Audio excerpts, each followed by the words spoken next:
Welcome, ladies and gentlemen. Flight TM008, critical thinking runner as always. Please, we're about to take off. Fasten your seatbelt, put your seats in an upright position, close the overhead storages, and get ready for the takeoff.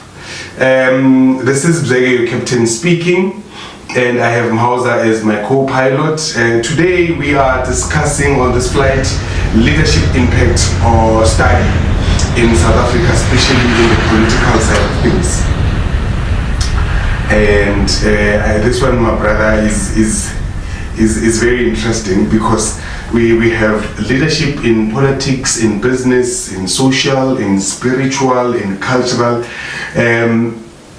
Today we are going to focus on the political part of leadership, especially in South Africa, with all the 4 presidents we've had since the inception of our democracy. And then we'll touch base on the other ones just to give you our view on or our thinking on those different types of leadership. What's your take, my brother? On a general check-in tip, yeah, this is another one. I always say that. So I guess every time we come with a topic and we engineer maybe the depth and the length of it, it becomes more interesting. So as we said that we are looking at the leadership impact, which is positive in this case, or negative aspects, or combination of the two. Yes. From that Mandela all the way to our current president, it has been a discussion, right? But it was not conclusive. Our hope will bring it close to conclusive levels about it by through our desktop, by providing fact. People will say, who's the best president amongst the 4? We've seen that on social media. Yeah, that comparison is something that has always existed, even before Cyril came into power. The 3 were always compared, but it's a necessary comparison. Yeah, it will allow us to bring an end. Yeah, let's debate. Let's measure it. Yeah. So, general, I hope we will have a nice altitude on it. Yes, of course. As we cruise to the destination of independent thinking on this flight, we will give you facts and our views, and obviously you know exactly what you need to do. And let's get on it. Today, leadership impact. I think firstly, let's define leadership. Thank you, sir. I was thinking that. Yeah, let's define leadership in our own understanding, what it means, types, and then we'll address the different types of leadership, and then we will go and flow with that information as we go along. So actually, I read this thing that's very interesting about sometimes what things are, and then you struggle to find words to say exactly what you are thinking, to describe them. That is another thing we need to bring on the topic. The ability to convert your thoughts into words and make sure you don't repeat yourself and make sure you speak once and understood. I think we need to put that as a topic for discussion. How did you phrase it? The ability to? The ability to convert your thoughts into words that are not repeated. Or into impactful words. Or impactful words, yes. Okay, noted. So you can go ahead. In defining leadership, I think it's a process or the ability to be able to influence either individuals or a group of people to a certain direction based on the vision or a task that is at hand, and it goes together with alignment, commitment, and discipline. What is your take on leadership? Yeah, I guess you've captured the essence. I mean, you said it's the ability to influence. I guess it's also to inspire. Yes. And to guide and proper communication. Yeah, I mean, those are set of skills. Yes. Maybe. Yeah, maybe, I mean, you've captured nicely the description, and you do all these things, you involve you to aspire towards achieving a common goal. Yes. Just to be more precise and specific. So now, what skills do you think are needed to be, in the modern times, to be an impactful leader? Firstly, you have to be very informed. Okay.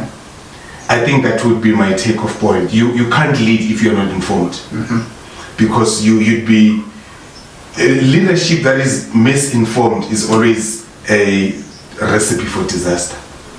After being informed is the ability to understand that we have 2 ears and 1 mouth, so you must listen more and speak less. And thirdly, the ability to process what you hear and make sure that you respond because of the thought process instead of reaction. Yeah, which leads me to my one critical skill, which I think a leader should have, is emotional intelligence.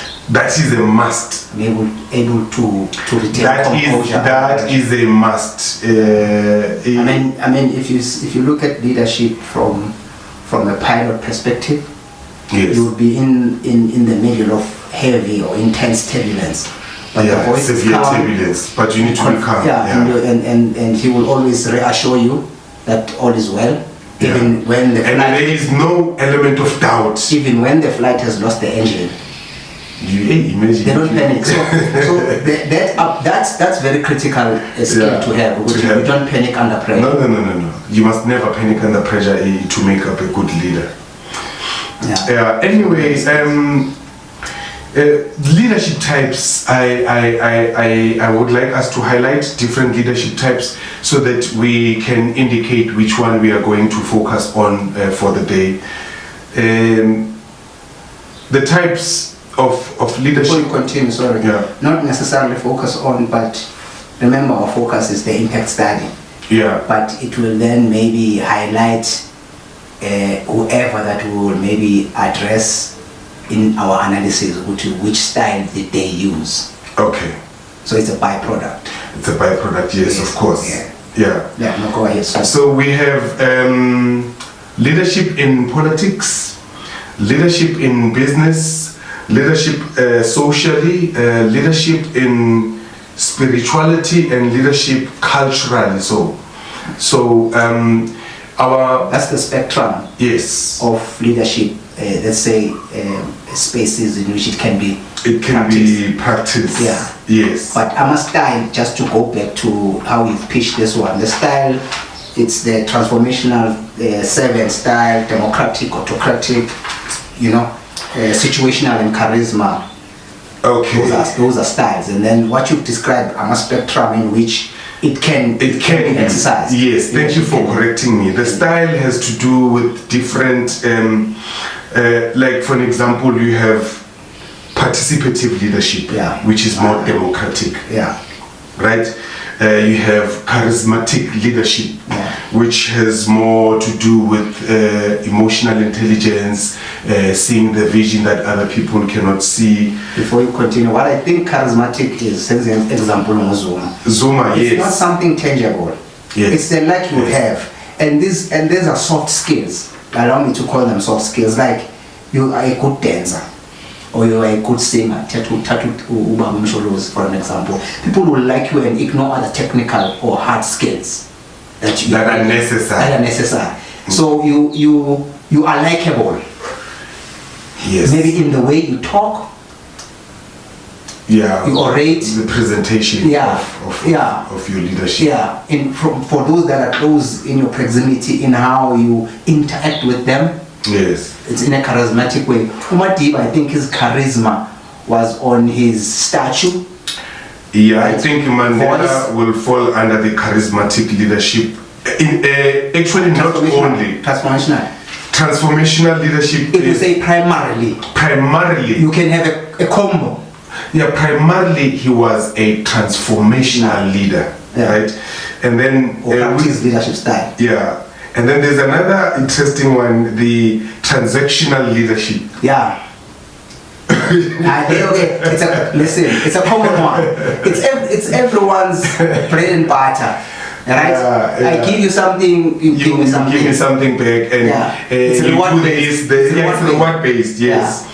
Yeah. And then you have the servant leadership. Yeah, Mandela had a little bit of that, or much of that, and you find it in our spectrum of spaces in which leadership can be exercised. You find it cultural. I think every leader should have that element of difficult.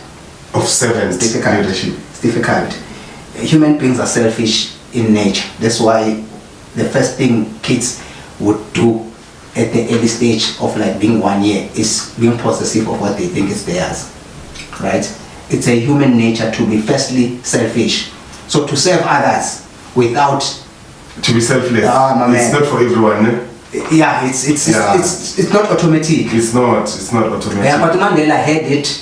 And my examples would be, before he even became a president, remember in Tambo, they ran a practice. Law firm, yeah. So they would deal with property issues, settle property dispute. For societal. And sometimes, when you are doing legal work without cost, what's the term? Pro bono. Pro bono, yes. Yeah, they would do pro bono work, for black folks.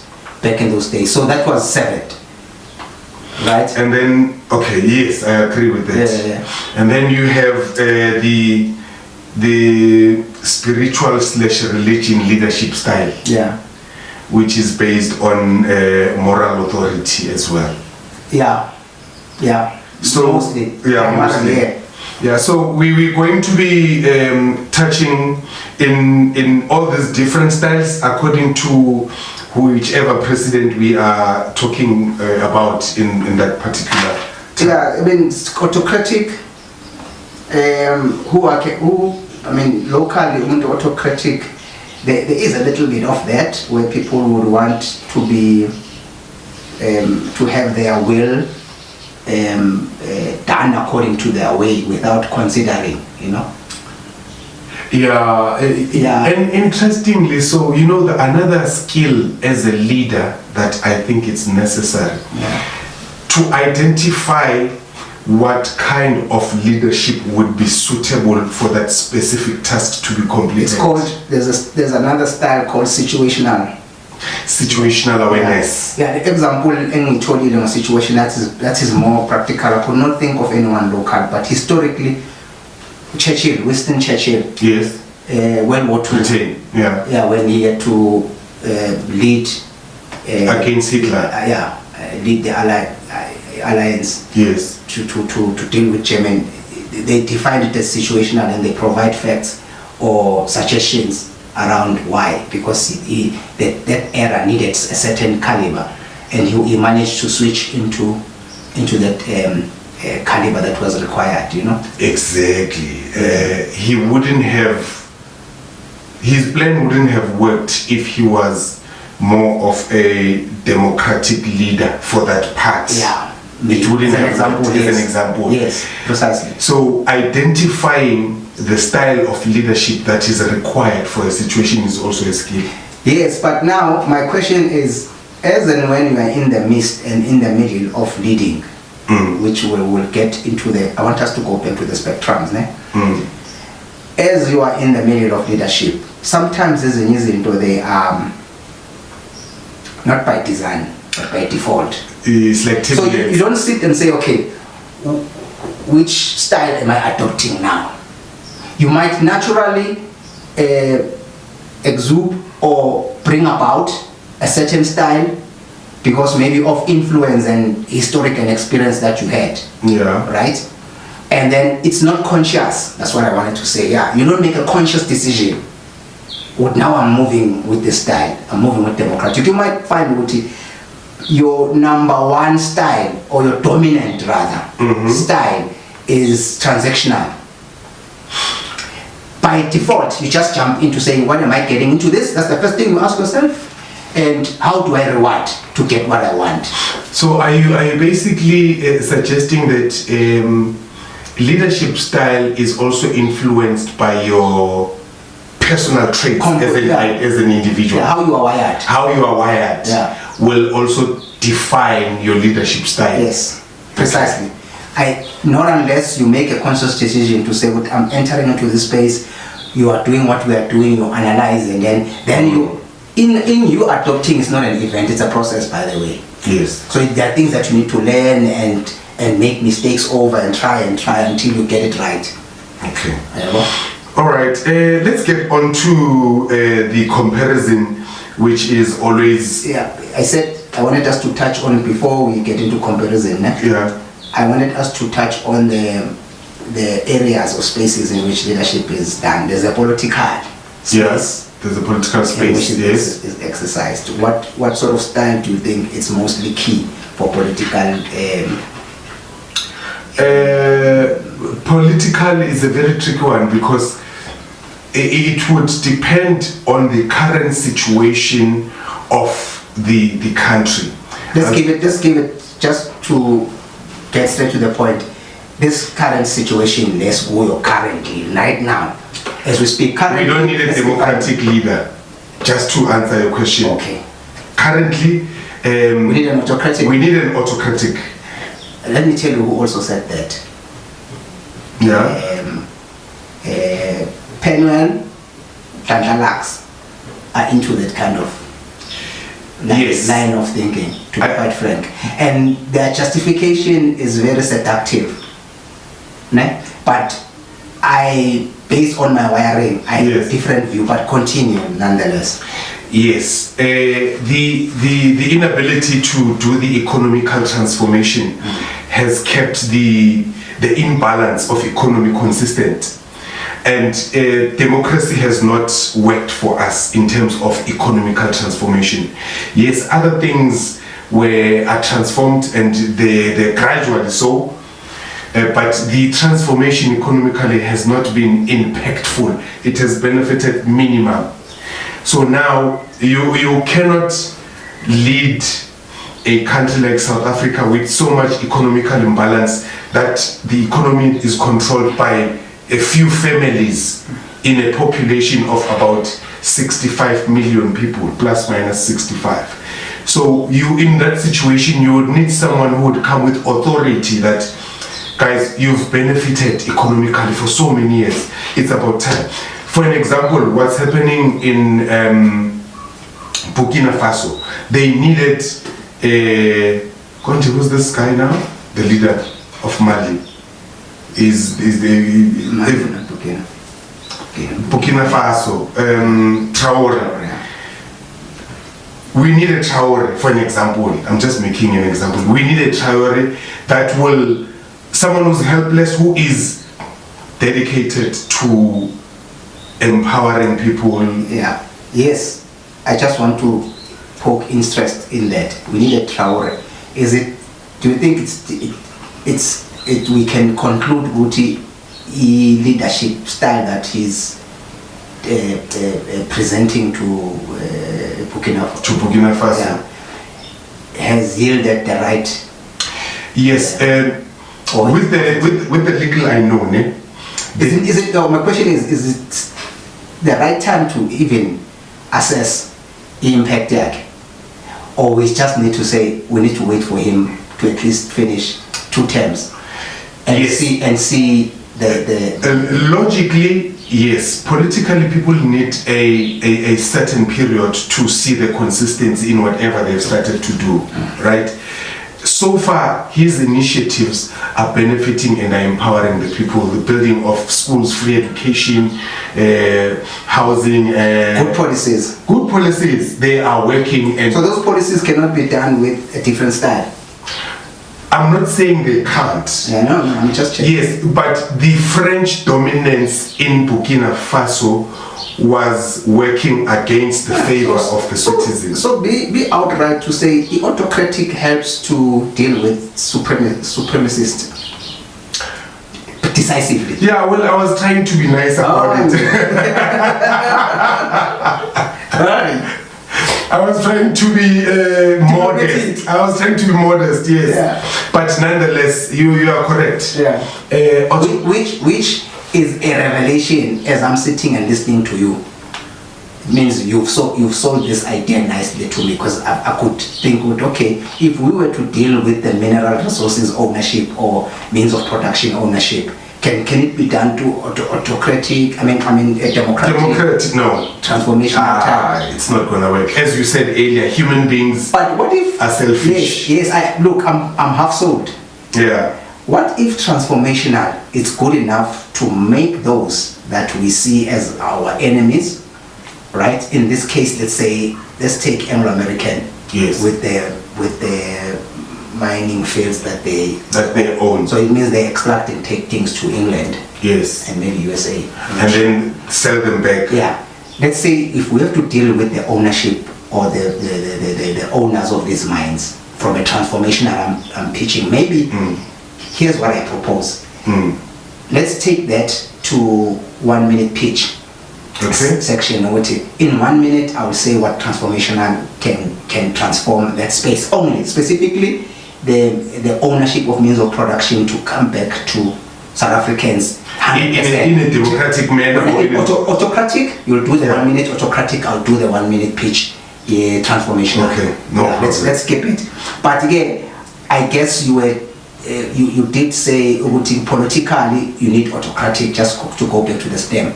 You were saying, and we're talking about political space. Yes. Politically, with our state of affairs. With our current state. Then politically, then there's socially, right? In socially, you have what? You have households. There's leadership in our homes.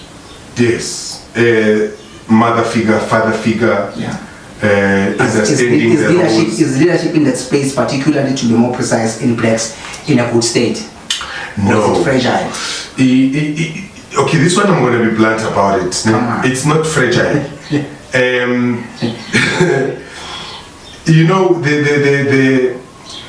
the father and the mother leadership part or process works well when each of them understand their space and their duties and their responsibilities and their roles. And that understanding is linked with culture. And that cultural understanding is an ideology inherited from way back operations, which worked well. And then this gender equality, some people understand, some people misunderstand it. And then feminist ideas. Yes, and then they want to bring that into a space where it doesn't belong. Household. You can't bring gender equality into household. It does not work. And it will never work. And those are first world countries' principles that have been injected to us deliberately so, for certain reasons, which I will make an example that the best way to kill a society is to create confusion between family spaces, family structures. Yeah. When you destabilize the family structure, and then you will have consistent conflicts, you will have failed marriages, you will have failed families, you will have irresponsible offsprings. So the snowball effect of disturbing the family structures is something that was done to us deliberately. So are you saying the leadership, because it's going to be biased, I know, the leadership aspect from male perspective has been impeded, right? I don't know impeded. What does it mean? It has been maybe diluted, destabilized. Or destabilized, okay. Maybe, for lack of a better word, by modern or democratic systems. For an example, we spoke about feminists, and which means there's a role or there's a wave that women must take their position, whether at home or, they must move from the bed, out of the kitchen into the boardroom, from the kitchen to the boardroom. Yeah. Yeah, hear me out. Okay. With that, do you think these policies or the means that come through democratic formations, they affect the leadership or the traditional leadership that is expected from males. I sense that it's not what you said. Yeah, I just want to confirm. I understand. Did I get the right signal? Yes, you did partly, and we cannot avoid the fact that women empowerment is necessary, whether culturally or socially or in corporate spaces. Yeah. You know, that transformation is necessary because women are also human beings. They have brains like us. Bottom line, they are human beings, and you do have a majority of women who are intelligent, who are doing right and positive and progressive in those spaces more than men. Yeah. And you do find men who are very productive and consistently so in those spaces, right? So we cannot avoid the reality that women need to be empowered. We can't think. I get there's evolution in human existence. It goes back to the style. In household, we need situational style of leadership. Yeah, it has to be very situational. As a dominant style. It has to be situational. You know, it can't work if it's not situational. Yeah. Because you can't operate a new game with old rules. Yeah. Democratic style and autocratic style work together when they are combined. I think not outside of the household, from the social space. Sector, yeah. So maybe without over-exhausting the socially, culturally. Yeah, culturally it's straightforward. Yeah. There is no doubt about it. Culturally, what style? Maybe that's needed. Culturally, as a man, you are the provider, you are the protector. Let's first define. Culturally would be the chiefdoms.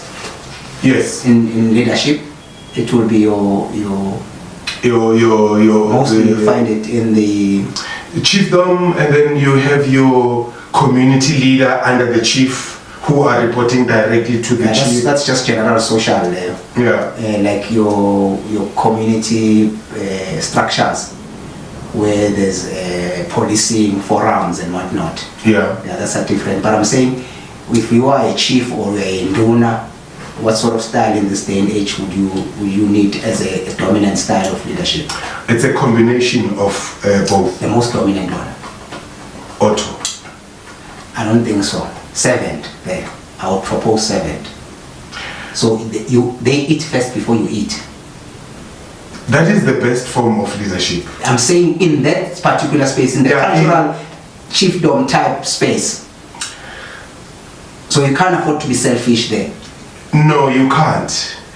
You know, you can't apply one kind. But I'm saying dominant. That's why I was specific with my. There's a combo, we know. Yeah. But what should be the one that dominates the rest? I would say Otto, and then the others will follow. Yeah, autocratic style, gents. And what are the repercussions? Why? It's got heavy repercussions, that thing, because you dictate. Yeah. Okay. Let me correct myself. Yeah. Autocracy in moderation can have good outcomes. Yeah. Because there are people. You really beat me with the word moderation. That neutralized every aspect in my home. I was neutralized with moderation. Yeah, in moderation. So we need by moderated, it means it's controlled. It's controlled. It's not just a random autocracy. It is applied where it's necessary because, as you said, deliberate. Yeah, individuals are selfish. Other people do right things when they are monitored and told how and what to do. I think autocracy works well when you are more informed. You have to be informed. The level of just IQ, EQ must be on a different level. Because you need the ability to switch between. Yeah, because why would you be autocratic when you are leading people into a cliff? You can't. That's what I'm saying. Yeah. But I look, I got sold when you said in moderation. In moderation, that's yeah. done. That's a wrap. Okay. In business? In business, it's very tricky in business because... Let's say, not small business really. It won't make sense. Let's say corporate. Let's say you are a CEO of... there's two types of business that you could look at. In a big corporate or in an individual private business, right? Which one would you like to take? The corporate one or the individual or private business? The ones that are run by... In business, I would say primarily in business would be transformational leadership. Let's take Aliko. Aliko Dangote. Yeah, from Nigeria. In their manufacturing and that space. Let's make that as an example. I would go for primarily. Yeah. I would go for transformational leadership. And reasons being? Reasons being, it's based on transformation from a certain level to always go to a higher level and be consistent in that production. Yeah. Because the company has to grow. Transform the space, transform the people. Yes, and transform the culture. There's economy involved there in business, right? And that benefits. And there has to be benefits. You minimize losses, So the transformation from mental transformation, I think, would be my primary. Let me tell you how I understand your transformational pitch, right? When you are say into a telecommunication or we trade engineering, manufacturing, right? You are not only transforming yourself, but you are transforming the sector. Yes, that you are in. For being competitive with global space. So it must be transformed. And if you can do that, you can also transform people from managerial, whether of women, of youth, to go into higher. No, well said, my brother. Yeah. You've said it, you've put it very well. So that would be my primary. That's why I'm saying I agree, and this is what I think should be the case. So that's the thing. I think we can jump into... Yeah, let's jump into the presidents, the comparison amongst the presidents. Yeah. So we have Mandela as our first democratically elected president. Yeah. And Mandela was a symbolic leader, transformational leader, reconciliatory. Hey, am I saying it right? Yeah. Reconciliatory leader. Let me introduce this, yes. Now we want to move away from style and things that we spoke about. Those were just general. No, So now we want to say, let me open it by asking you, amongst the four, who's your number one? Amongst the four? Yeah. It's an unfair comparison. We cannot start at a subject and say we are comparing them and then you say you bring the word unfair. So it means the whole thing that we are doing here must be chucked out. So let's go again. Who do you think is number one? Okay. Who do you think is your best? Okay. Whatever reasons. You don't have to be technically sound and all right. Politically correct. My best is Zuma. And based on maybe one or two things? Yeah, based on selfless nature. So you think he has served us? In addition to that, the ability to connect with your normal people who is a majority. Yeah, okay, let me try to be more specific. And the third, who is number one in... Zuma is my number one. Wait, let me finish. Who is number one in terms of doing justice to our economic growth? In reality, with my research, Mbeki has done the most economical growth and a bit of transformation. Yeah. So now we have to be very specific. Yes. There is number one in terms of personal preference. Yes. We're going to put that aside in this exercise, right? Technically sound analysis would be based on facts. Yeah. Even more than that, it's the impact on aspects. Here's what a realistic impact. Okay. Here's what I propose as a criteria. Criteria number 1 is economic leadership, ne? Okay. And job creation. So we're going to score them. So I'm not going to participate when I'm Zobuzawe. Okay. Right? And then number 2, it's anti-corruption and institutional integrity. Right? And then number 3, it's infrastructure, governance and service delivery. Okay. Number 4, it's safety and security leadership. Okay. 5 is social cohesion and nation building. All right. 6 is microeconomic management and fiscal responsibilities. I'll explain the subcomponents. All right. As we go along. Yeah. Yes. Youth. Then 7, the last one, it's youth and educational investment. So it's investment in youth through education and other means, right? Okay. So I've built this to try and cater for continental of performance. To make sure the comparison is done fairly. Yeah. All right. Let's start with the first one. Yeah, let's start with the first one. The first one is under economic leadership and job creation. We want to first start by Gini coefficients. The Gini coefficient, it's the economic gap, right? Mm-hmm. Which simply means a number between 0 and 1, right? U1 is complete inequality and U0 is complete equality. So meaning if your score is 0, mm-hmm. I'm just going to explain that in a later stage. Yeah. But I'm just explaining the measure. If the score, if they give you 0.67 or 0.55, so you are in between. So you gap your economic, your babies and the gap. Average. Yeah, it's average. Yes. Right? Mm-hmm. And that's Gini coefficients. Okay. And then the inequality on it. Yeah. Yeah. And then unemployment rate, it's there. And then GDP is there. So those are the 3 things, right? Let's quickly start with Mandela. Yeah. And the measure of income equality between 1 and 5. 1 meaning very poor, 2 poor, 3 moderate. I'll give him a 3. We'll give him a 3. Yes. And unemployment rate? Unemployment rate, I would give him a 4. A 4. Yeah. And then under GDP? GDP, I'd give him a 3 again. A 3 again. Yes. Sure. And then Mbeki, so you know, you can just give me the numbers. Yeah. Mbeki, I'd give him a 4 there. A 4. And another 4. Another 4. Another 4. Another 4. Yes. And then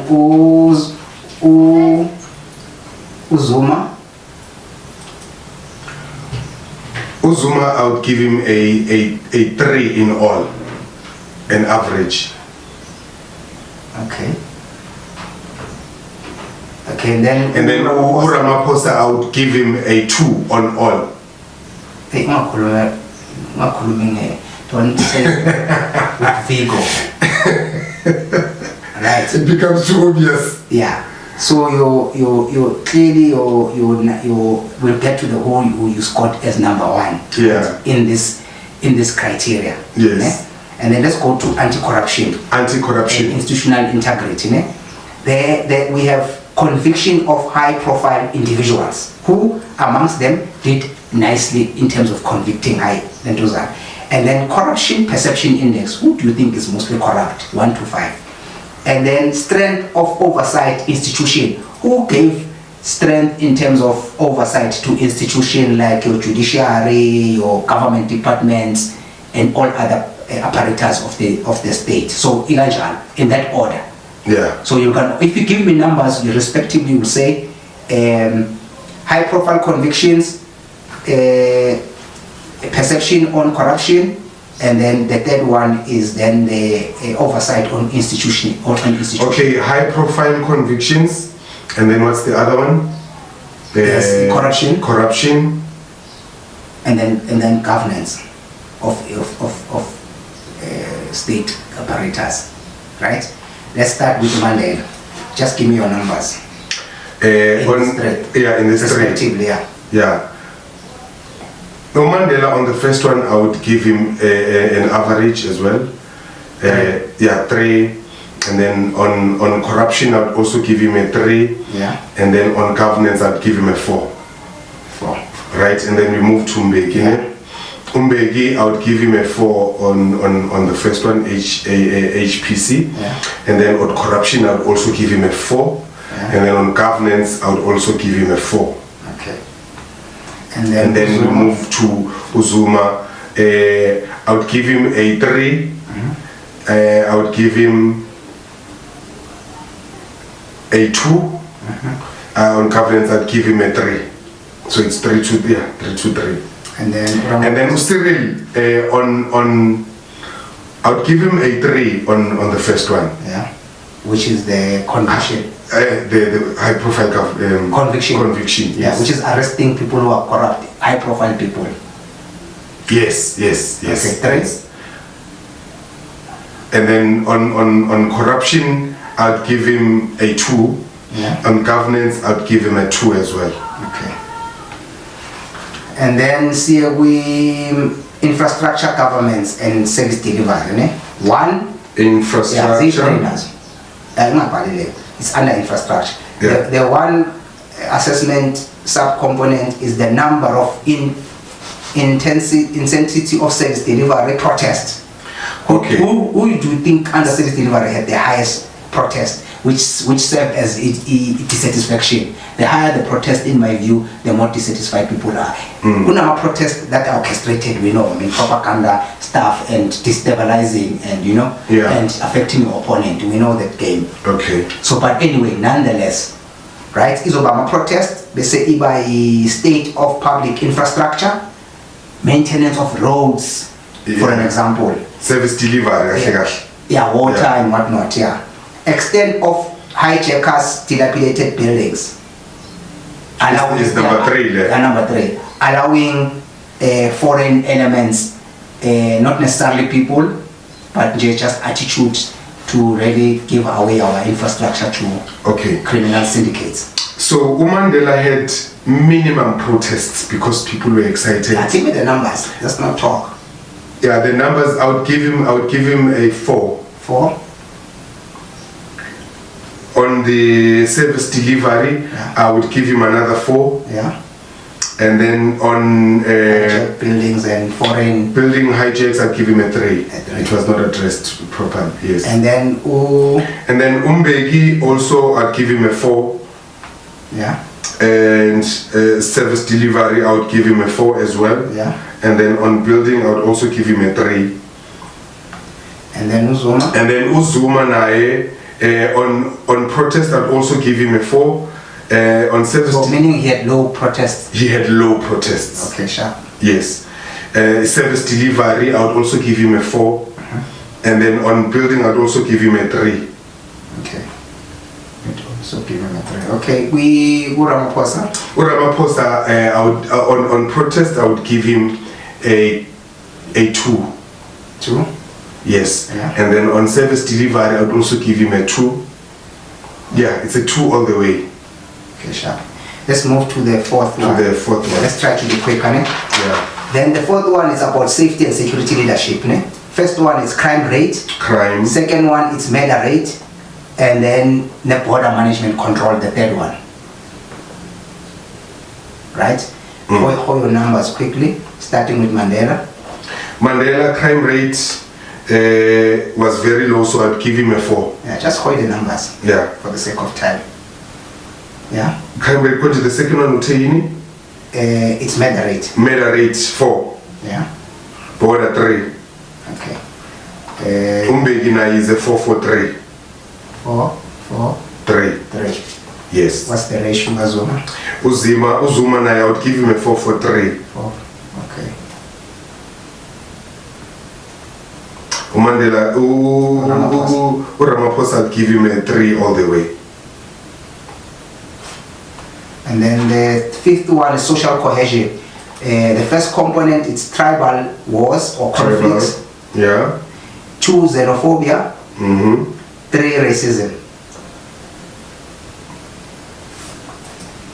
Yeah. 4. Yeah. 4.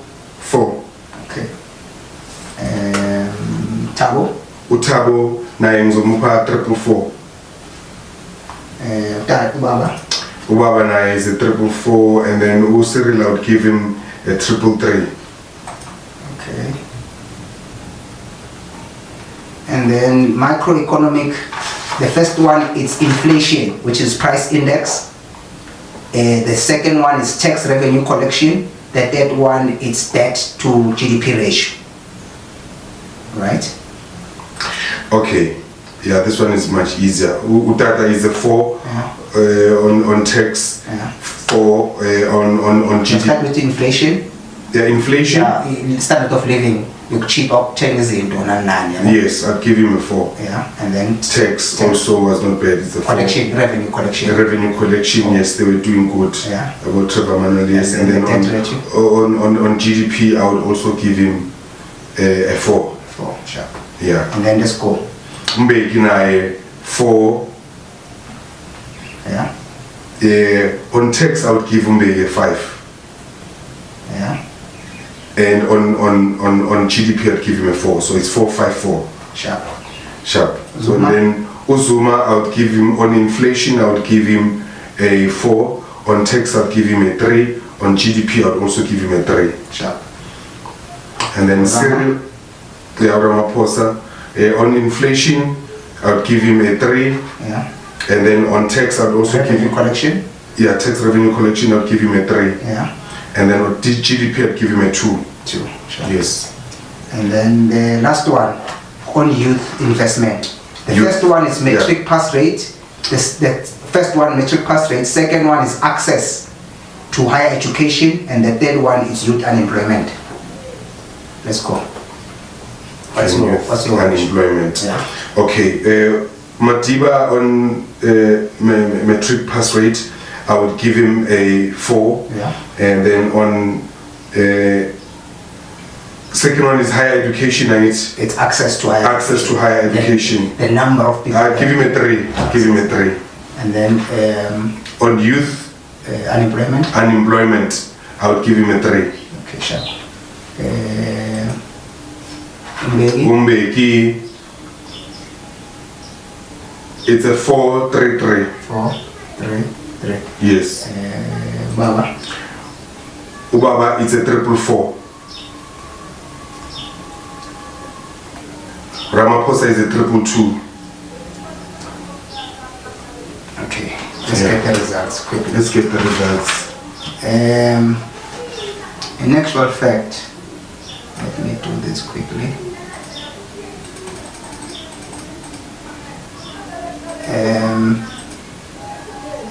The highest in the year, Mbeki with 16 total points. We're not going to go into individual aspects. Yeah. And then the second, Mandela 15. The third is Jacob Zuma 14. And then Cyril. Is the last. Yeah. And all of them averagely, they've scored 14. Yeah. That's an average score. So yeah, that's quite interesting. And what I got the sense of, hey, Rama, no, Rama. I discuss it because but it's I'm saying, I'm just telling you with the sense that I got with Rama. Never is You're punishing this guy, you are right. But anyway, we are going to go to desktop. Yes, to deal with verifiable information. And deal with verifiable information. I'm gonna make it quick because of the issue of time, and it's unfortunate that we have to push this. This thing needed more time, Joe. It never sends it part 2, but anyway, I'm happy we have our sound. Yeah. The background. Yeah, we know now. We know where we are. So let me just give it to you, Mfan. Hey, actually, the current growth rate, component number 1 of assessment, Yeah. Nelson Mandela 2.7%. That's GDP. Yeah, that's GDP. Okay. It's actually accurate with what I have here. Yeah. Right? Yes. Thabo 4.1. Ubashayile Thabo. Yeah. Yeah. Zuma 1.7. 1.7, yes. Okay, after 1.8. Currently, Cyril is 0.6. 0.6. Okay, so our figures are actually on the same, because I have 2.7 for Mandela, 4.2 for Mbeki, 1.8 for Zuma, and 0.6 for Ramaphosa. Unemployment rate, nominal, it was 33% on Mandela. Yeah, 27% with Thabo, 27.5 with Zuma, and 31.9, right? Mbeki uyabashaya vevie. No, but you just said 27.5 on Zuma, and Mbeki would take 27 exactly. 27, yeah, Zuma 5.5%. Thabo is 27, Zuma is 27.5. Okay, yes, 0.5, yes. And then Rama no Mandela, they are at 30, Mandela was 33, Mandela was the highest unemployment rate.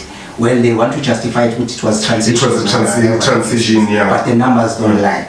It is what it is. And then Rama, 31.9. 31.9. Yeah. And then see a good Gini coefficients, income inequality. Yeah. So remember, when you go closer to 1, it means your inequality is high. Is high. The more lesser you are good. Okay.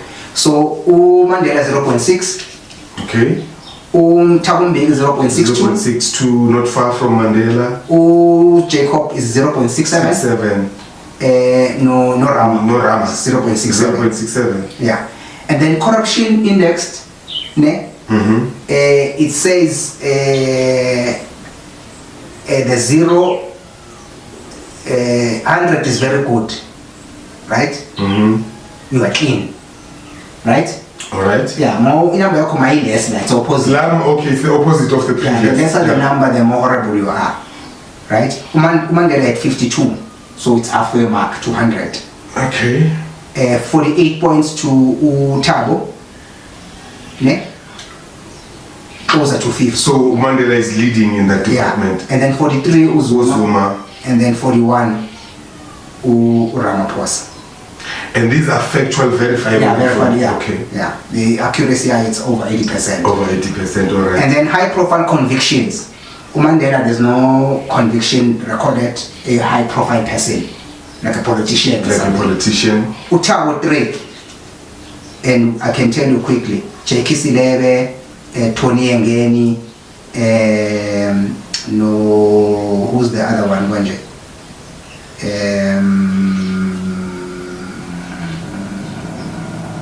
Jackie. Why am I the other one? But she was the alliance. Ushayi, Tony, no Jackie. 3. We know those highly profiled politicians. Okay. Zuma 1, and it's insignificant because Umtutuzi Manana for assaulting 3 people in a club. That's one is not relevant. And then Cyril, but Daniel Timkulu Prasa of which qualification. Okay. Right? No Moses Mpo Mukwena for wasteful expenditure for high housing project. You remember in 2010 and 2011.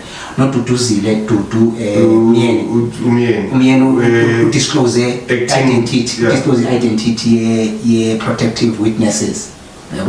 So now, but the best person here that did justice Thabo still. And then Seguma strikes, right?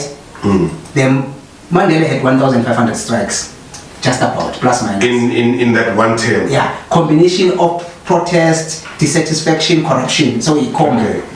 And then Thabo had 3,000. No, that's double. Of Mandela's. Zuma had 4,500. At the most. Yeah. Cyril had 1,200. Strange enough. This is strange. Yeah, Ulenduza had the less Ramaphosa. And then see who made a rate. So he made a rate to its number against 10,000 your population. Right? Okay. You do your maths if you want to take it to 60 million. So out of 10,000 people, Nelson Mandela had 59 people died in every 10,000, every 100,000. So every 100? Yeah, 100,000. Not 10? Not 10,000, sorry. Okay. 100,000. In every 100,000 people, 59 died? Yeah. In 90,000, FNP Stadium, full capacity, just to give you a sense, perspective. Yeah. Right? So it means for every FNB Stadium dies, different people die. 59. That's a lot of people if you think about it. 38 Thabo, 36 Zuma, 45. So Zuma is leading on that one. Yeah, had less medals during his tenure. And then I say we crime rate, right? Mandela increased on 12% from his baseline actually. They were getting high, right? Okay. So what sort of increased crime rate 12%. Yes. 36.5 from 12 to 36. With a good economy. That's another discussion for another day. Okay. Yeah. And that's good. Why would the economy be good but the crime is high? And then we Jacob increased on 4%. From the 36, yes. Okay. Yeah. And then in actual fact, umuntu wajabulisa kakhulu ulentuzana Thabo. And then 4% with the Tuzana, and then we. Oh, sorry, man, I made a mistake. Sorry, can I quickly repeat? 12% was a decrease, not increase. Mandela decreased from his baseline. Correction. Thabo had decreased at 36.5. It went down drastically. Correction. Zuma had 4%. However, Ramaphosa increasing 26%. So the winner here, Mbeki, sorry, correction. Yeah, because he had decreased the crime rate. So it actually answers. It's my mistake. When this goes with how can the economy be good and the crime rate, we need to look into that. There's nothing to look into it. When it's correlation and causation effect. When the economy is good, crime tends to go down. Yes, that is standard. Generally speaking. Yeah. Right. But you still increase the crime in 26%. Yeah. Social cohesion, right? Tribal, Mandela, it was moderate. Xenophobia was very low. Racism was very high, though, because of transition. Yeah. Mbeki, tribal was low, moderate. Xenophobia was moderate. Racism was still high, but not very high. Zuma, tribal was high, right? Xenophobia was moderate. Racism was very high. People, whites were angry, I think. And then Ramaphosa, tribal is moderate, but moderately high. Xenophobia is high. Racism is high, not very high, but high. All right. See we macroeconomic indicators, right? Consumer price index 8.7%. Mandela, national revenue collection increasing 64%, and then debt and credit rating, which is 45% of GDP, right? And then Thabo 5.6% drop in the index CPI, right? But national revenue increased by 266%. He collected plus 266% revenue. Yeah. And then our debt to GDP ratio was 23%. From 45, it dropped. So this guy was an economist, very professional. And then Jacob Zuma, index dropped to 5.5 with 1%, 0.1% percentage base from the CPI from Thabo. 5.5 we CPI. National revenue collection increasing 97%. 97. I think carrying it over from Thabo, and then Cyril is 5.2. So meaning here drop by CPI 5.2% from 5.5, and then revenue increasing 62%, right? But however, the credit rating, right, was 72% of GDP. On the debt rather. This thing, credit to GDP ratio, 72%, the highest we've seen, from 53, 23, 45. So Mandela, the status rating was junk. Thabo was investment. Jacob Zuma was junk, back to junk. Cyril is deep in junk. then the last one, youth and education investment. Okay, yeah, this one is very interesting. Can I have? Anyway, youth and education investment, our last component, right? Yeah. Is Mandela around metric pass rate. It was between 45 to 58. It went from 49% to 58%. So that's an average rate. Yeah. It was not well. Yeah. But there was progress. There was progress. And then we access to higher education, it was very low. And then youth unemployment 15 to 24 was 58%. Right? Thabo, metric pass rate from 58 yayabu 63. Right? And then access to education expanded. Okay. Youth unemployment was 57%, dropped with 1 percentage base point, right? From Mandela. Yeah. Okay. Jacob Zuma, pass rate, it went to 78% from 61. Which means he was leading leading it's the highest. It's the highest we've seen. And then there was rapid expansion into access to higher education. However, the youth unemployment went to 67. How is that? The economy, remember, it's the economy. Oh, okay. People can have access, but they are not employed. They're structural unemployment or constructive unemployment, I think. That's the term. So you have the qualification, but you're still staying at home. The economy was not doing well. Okay. Remember. And then, similar, Thabo Ramaphosa, it went from the pass rate increased to 83%, the highest. Also, we are leader. We are pass rate metrics. But it can be influenced by the adjustment of 30% thing, pass rate, I think attribution. Yeah, we were school living. Not promotion, what do you call it? Condom. Yeah. And then access to higher education, it's massive expansion. So there's more absorption. Maybe this thing was starting to work. Is it NFSAS? NFSAS. Yeah, was starting to work and absorbing and giving people. And giving, so their operation was coming to order. Without the issues of corruption that is attached to NFSAS, people are at least absorbed into higher education, AEFT, universities and what have you. But then the youth unemployment increased to all-time high 70%. 60-something point, but it's 70. Sharp. No, I see if I those were critical statistics. Now let's give the overall score, right? Mandela, on those are typical assessments that we've made, scored 3.2 out of 5. Okay, these outputs are based on the information you've just shared. Yeah. Okay. So based on that information, who has done well, right? Mandela 18. Yeah, Mandela 3.2 out of 5. Okay, out of 5. Yeah. Thabo 3.3. Not very far away from. Jacob Zuma 2.2. Okay. Ramaphosa 2.2. Yeah.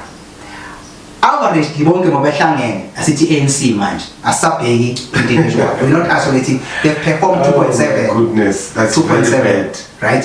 I see we economic issue in our criteria number 1. In economic management, they scored 3, all of them. Right? We unemployment, they scored 2. Let me go back. 1 means poor. 2 is weak. 3 is moderate. 4 is good, and 5 is excellent. So anything less than 3 is not acceptable. Let's start again. Economic management 3, all of them. ENC. ENC got a 2 on employment ever since. They started with employment, which is weak. Inequality and corruption. Inequality and corruption, they've scored 2.3. Which is still weak. We social stability, crime and this thing, they've scored 2.8. Still weak. Yeah. With social cohesion, they scored 2.8. The only thing that they tried to do was the investment we use, it's like 3.5. But in a corner, there's no way where you see 4. There's no way where you see 5. So the ANC in overall the leadership yes, that performed 2.7. And in every category that we've mentioned is 2.7 in our school. This was a very interesting exercise. So the democracy has not benefited us. Yeah, but again, I've written down, has democracy worked for us? I want us to have that as a destination, so that we can unpack it nicely, because I hold different views. If you have a laser measuring instrument, but you are getting my measurements wrong, is it the instrument or you not understanding to use it? The instrument is programmed. The problem. That's what I want to say. It's not democracy as a system. No, you are correct. It's going to be very interesting. No. Awuyifake lapho. Asingayikhuluma, asingayithinti. Ngoba mina ngivele ngibe carried over and taken away by topics. Done. Yeah. So then we need to transition to the descending part. And 1 minute. Done. Yeah, 1 minute said, yes. Yeah. 1 minute pitch. 1 minute pitch. Let me set up the time here. Okay. Our 1 minute pitch today is going to be different because we've already pitched it. We've already determined it. Remember, I said, Asipalanga pants. I don't know if you can. Your team. Autocratic and. Or autocracy or democracy. Democracy. Leadership. In what leadership? In the context of South African modern times. No, I need to be bringing it home. You said autocratic is the best for now. Yes. And then I said Mina. No, democratic. Transformational. Transformational. But I remember I said do you want to go first? Yeah, I'll go. Okay, just hold on, let me do this. I need something that's gonna tweet at the end, you see? Yeah.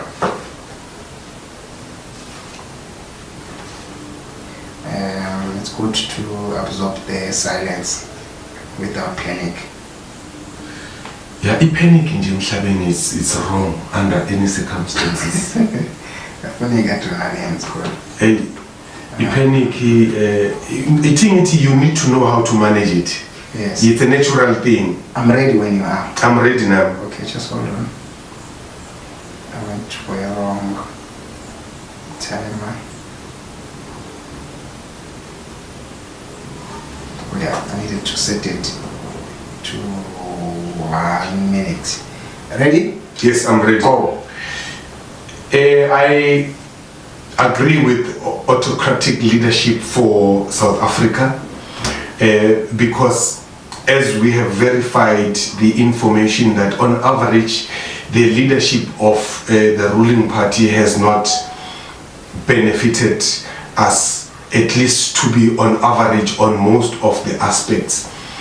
The proof is there that the democracy has not worked for us.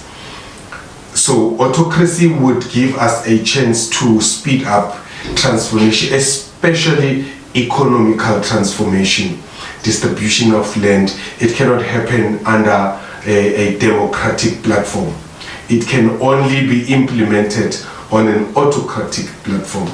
And we are not prepared as a nation.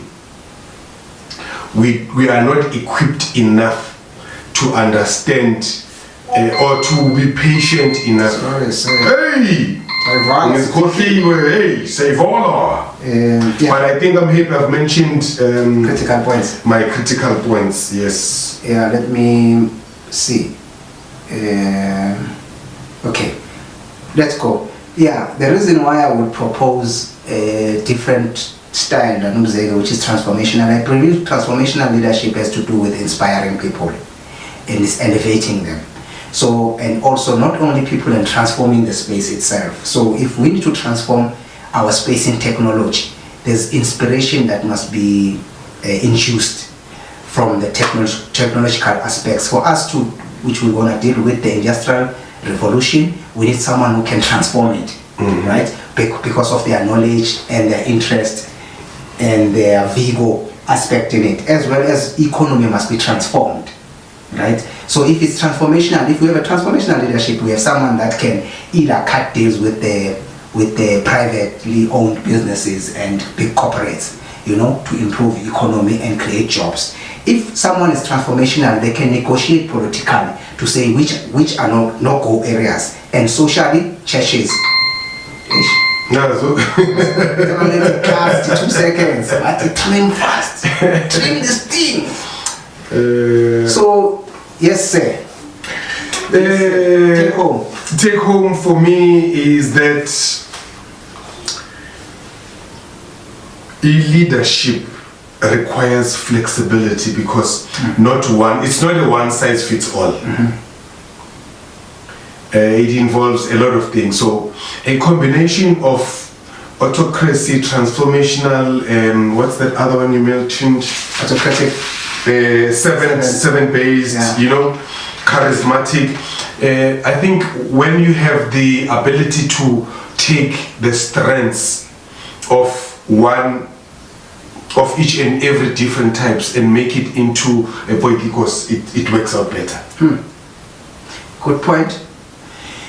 Yeah, my take home, and which is a very sad discovery, is that we have a void and a drought, and which takes us to Africa as a whole of authentic leadership, or leadership that could transform Africa in a sense. I mean, if the ANC has got 2.7 in all of them, my brother, then it means there's a drought. We need for as long as they have ran the country. Here's the thing. I remember, I'm not sure what it was, Oprah Winfrey in '92 when they asked Utata, now you are going to take over.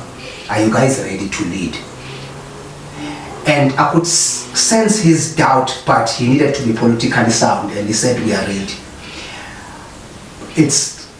We can now safely say we're not as ready as he pitched it then. So we did not have the leadership that is in a succession, in a depth, it's got all this combo that we spoke about. So our leadership, they don't have a combo and I want a depth. By depth, I mean they can be selfless, that they can see is into beyond today. It's not about you right now. When we talk of sustainable programs, it's being able to do things that will benefit and won't sabotage people that will be born in 100 years from now. And your point in between is very valid. You don't need a high IQ to understand that basic thing. Yes, I am here to serve, and there are certain things I should not do. There are certain things I should do, and there are certain things I must do. Must. Speaking of that, before I forget, in conclusion on my take home is that most people who build wealth, whether through good means or bad means, here's the thing, they die without spending that money. Sometimes not even a fraction of it. They don't even touch it. So sometimes you realize what the obsession of building so much wealth without building structures, without leaving a legacy. They call it legacy in monetary terms. Yeah. But without leaving substance in those that will look after your money, it becomes pointless. Yeah. So you can live your life. At some point, we all want to turn our back on this world, right? So why don't you invest, which Mandela did by some margins. He left something in us. He did not leave us with something. But he left us with something. Yeah, I understand. So leadership must leave something in the people than something with them. So you can raise all these funds and raise all these monies and put them in a bank and be a peacock. But that's not sustainable. That's my point. So look, even as we speak today, most of the graduates that were cooked by Mugabe are here and dominant. Point made. So let's ascend, my brother, on that note. Yeah, so that is why the making exists. We want to engage into a train of independent thinking. True. And once you are able to be an independent thinker, you are able to challenge things that are wrong freely without fear or favor. If you are informed, you are able to make proper decisions based on the information that you have. Indeed. If you plant the seed now to progress further, chances are when the time comes for that progression to elevate, it would be a smooth elevation. So please be with us on this journey, and thank you so much for the flight. We are about to descend, ladies and gentlemen. Would you like to say anything else before we start the descent? Yeah, in closure, of course, is that I think this episode is one of those that qualifies a good reward in terms of subscription and hitting the notification button. I think we have worked for it. We have. And we deserve it. So if we say so ourselves. We do, actually. Yeah. We do deserve it. And as we progress and as we proceed giving you what you need, you will realize that we deserve it. On that note, Vala. On that note, fasten your seatbelt, sit upright, close the overhead storages, and we are descending, and say Vala. King. Wait. Before say Vala, the next destination, which is FM 009, is going to be service delivery protests, whether they are effective or not, whether they are relevant or not, and we're taking it home, we're bringing it home based on the South African context. That is our next destination. Thank you.